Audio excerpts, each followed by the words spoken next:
नमस्कार।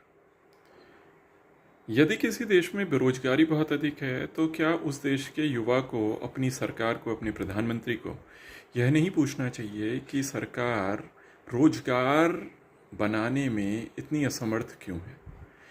यदि किसी देश में महंगाई बहुत अधिक है तो क्या उस देश के लोगों को, जनता को, अपनी सरकार से, अपने प्रधानमंत्री से यह नहीं पूछना चाहिए कि देश में इतनी महंगाई क्यों है, सरकार महंगाई को घटाने में इतनी असमर्थ क्यों है? या किसी देश में ऐसी स्थिति है कि वहाँ पर बेरोजगारी भी बहुत अधिक है और महंगाई भी बहुत अधिक है, तो क्या उस देश के लोगों को, क्या उस देश के युवा को अपनी सरकार से, अपने प्रधानमंत्री से यह नहीं पूछना चाहिए कि देश की सरकार, देश के प्रधानमंत्री अपने देश में महंगाई को घटाने या रोजगार बनाने में इतने असमर्थ क्यों हैं?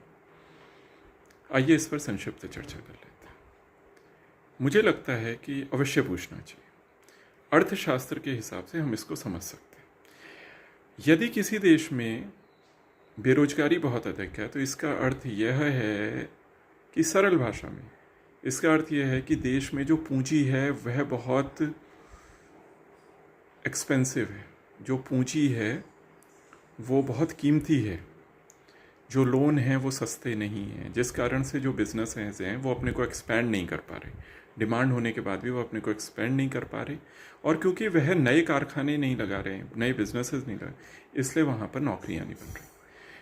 अगर किसी देश में बेरोजगारी बहुत है तो उसका अर्थ ये है कि, ये तो मैंने आपको बता दिया, अगर किसी देश में महंगाई बहुत है तो इसका अर्थ यह है कि देश में जो किसी भी अर्थव्यवस्था में पूंजी है वह बहुत अधिक है, पूंजी सस्ती है, लोन बहुत सस्ते हैं, इस कारण से हर उत्पाद को बहुत ज़्यादा पैसा, हर उत्पाद के पीछे बहुत अधिक पैसा है।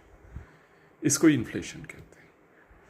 अब आप ये देखिए, अगर किसी देश में ऐसी स्थिति है कि महंगाई भी बहुत ज़्यादा है, बेरोजगारी भी बहुत ज़्यादा है, तो इसका अर्थ ये है कि अगर वहाँ की सरकार महंगाई घटाने जाएगी तो बेरोजगारी बढ़ जाएगी, और अगर बेरोजगारी घटाने जाएगी तो महंगाई बढ़ जाएगी।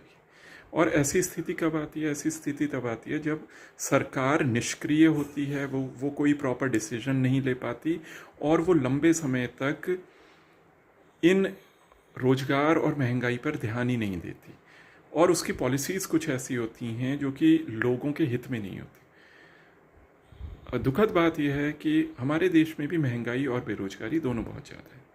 तो इसलिए मुझे लगता है कि अर्थशास्त्र ये कहता है कि आपको ज़रूर पूछना चाहिए सरकार को कि वो इन चीज़ों को कंट्रोल करने में क्यों इतनी असमर्थ है। धन्यवाद।